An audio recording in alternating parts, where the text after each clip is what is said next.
Fertile, rich in resources, fruitful, prolific.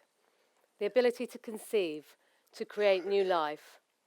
The willingness to receive love, abundance, nourishment, creativity, and wonder. For the past 25 years, as my role as a fertility specialist and acupuncturist, I've spent 50,000 hours listening predominantly to women's stories.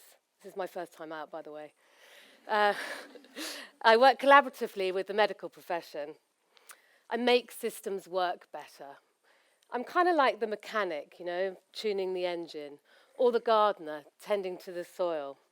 My aim is to create a fertile environment. I've spent hundreds of hours looking at research papers from everything from the latest scientific technology to the impact of happiness on our ability to be fertile. I have thought an awful lot about what it takes to be fertile. But today, I'm here to tell you that we can be fertile no matter whether we want a baby or not. And there's many things that we can do in our own life. And I'm also here to tell you that a lot about what we think about being fertile at the moment is actually built on this belief of lack. In fact, a lot of what we think about being fertile is actually barren. Do you know, the problem with barren thinking is it teaches us that we're never enough. We're never enough. There will never be enough. There will never be enough success. There will never be enough money. There will never be enough time. There will never be enough babies. If someone else is winning, I must be losing. And this barrenness is everywhere. It's in the media. It's all around us. She left it too late. Her eggs are running out. Immigrants are taking our jobs. They're taking our children's places in school. Social media tells us that we can never be thin enough, fit enough, or liked enough. Do you know, women say things to me like, 3 people I know got pregnant this week.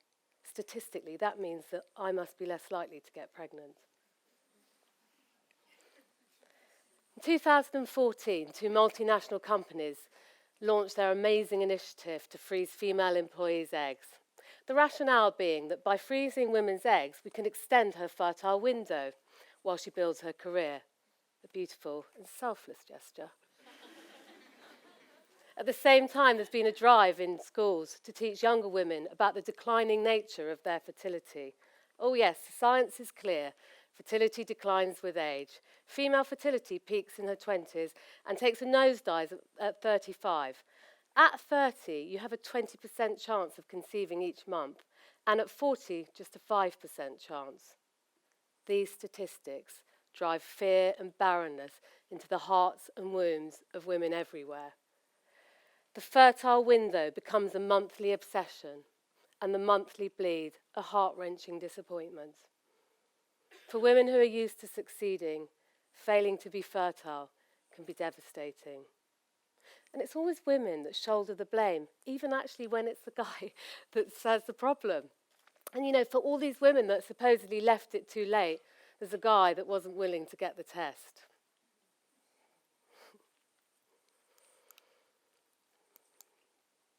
But the science doesn't tell us everything.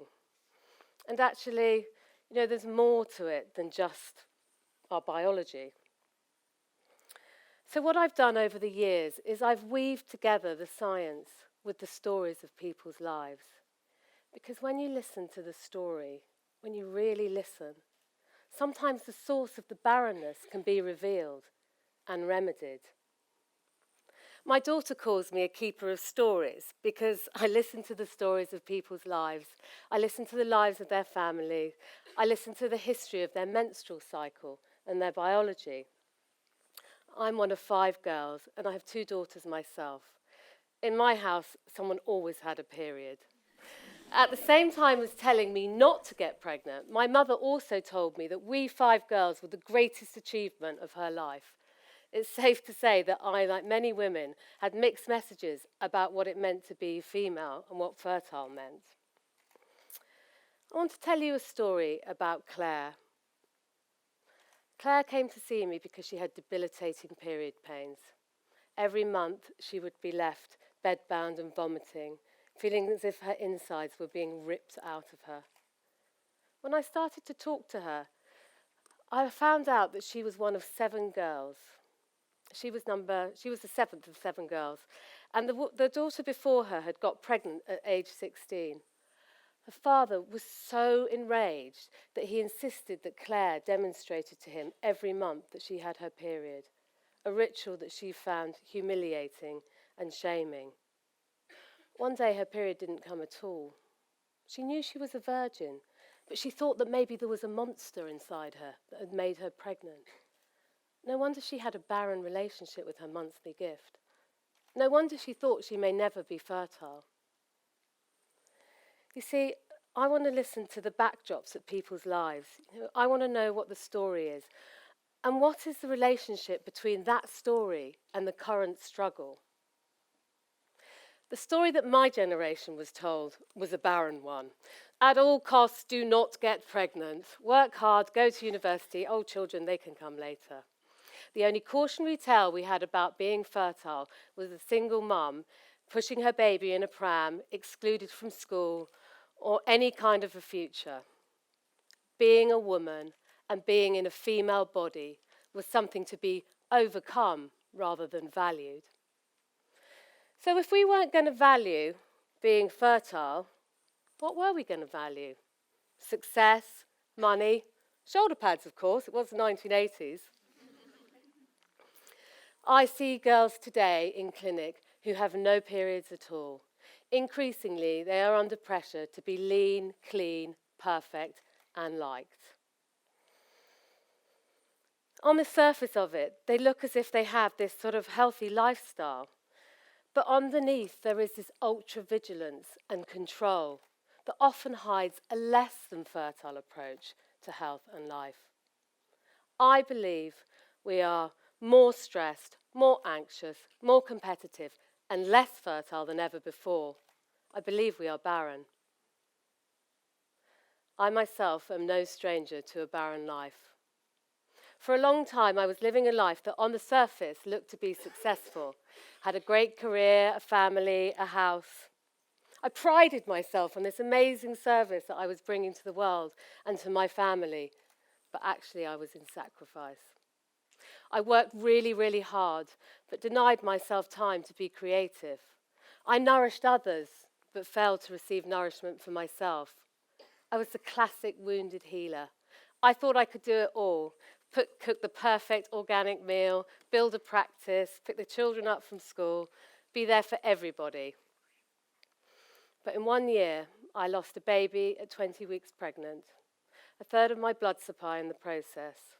I crashed 2 cars racing across town to pick the girls up from school, and I was eventually diagnosed with breast cancer.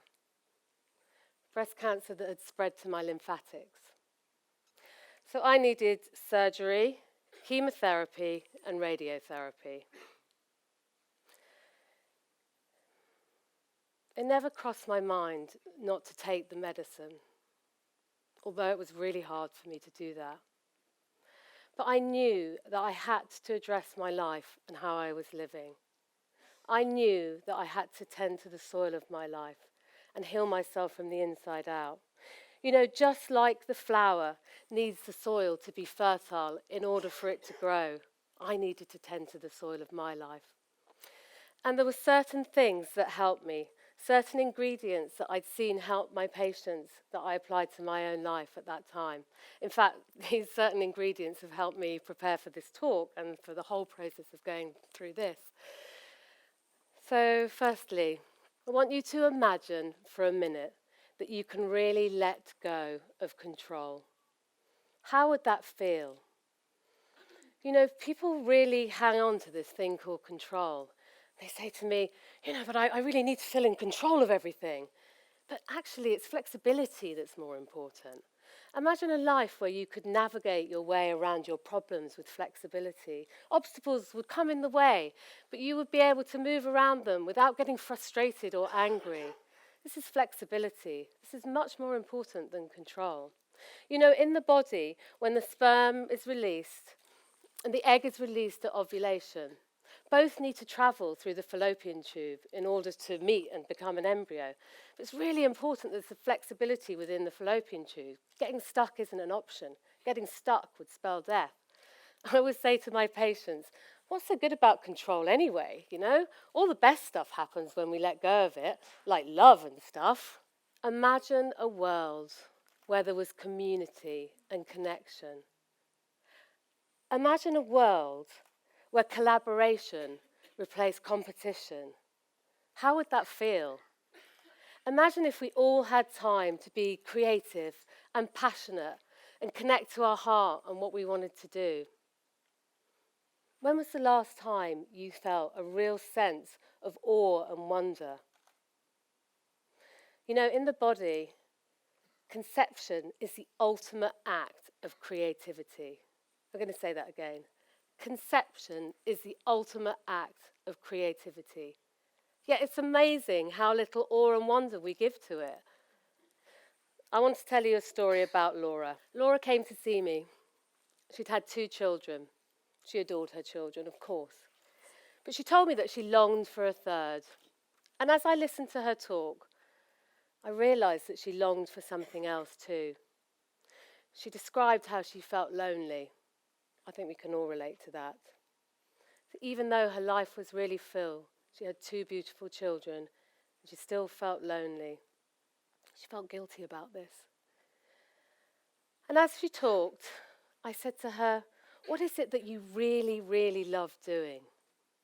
She said, I used to love to paint, but I haven't picked up a paintbrush since the children were born. That is my remedy for you today. The next child will come along, but I really want you to reconnect to that passion. I want you to reconnect to your fire. You see, for all the stuff that Laura had in her life felt barren because she'd lost that connection with herself. When did you last feel truly nourished? When did you last feel completely satisfied and satiated? Imagine if you could feel well nourished on all levels of your being. How would that feel? This ingredient is really close to my own heart because I believe I got sick because I was really good at nourishing everyone else, but I was very poor at receiving nourishment for myself. In the biology of our body, when the egg is suspended in the ovary, it comes under the influence of the ovarian environment and it's really nourished there. And also, if you think about conception, a lot of it is to do with our ability to receive. So the woman receives the man, the egg receives the sperm, the woman's body receives the embryo as it implants in her. For me, this ingredient is about our ability to receive. It's about our ability to receive nourishment, love, and abundance. Imagine if you could accept all aspects of yourself. This is the shadow self. This is the bits of us that we don't like very much. You know, the guilt, the shame, those aspects of ourselves. But we need all of those aspects. We need to feel fine with those. We need to feel as good about those sides of ourselves as the good bits of ourselves. And this is also about quality. You know, what do you want to spend your time doing and with who? In the biology of the body, the sperm and the egg meet and they must transform to become an embryo. But in order for that to happen, both the sperm and the egg have to be of really good quality. Do you remember Claire, who had the debilitating period pains? Well, she worked through her feelings of shame and humiliation, and she was able to heal that side of herself. And as she did that, little by little, her period pains passed. She transformed her wound into wisdom, and she now teaches young girls about their menstrual cycles. The impetus to conceive a child comes from deep within us.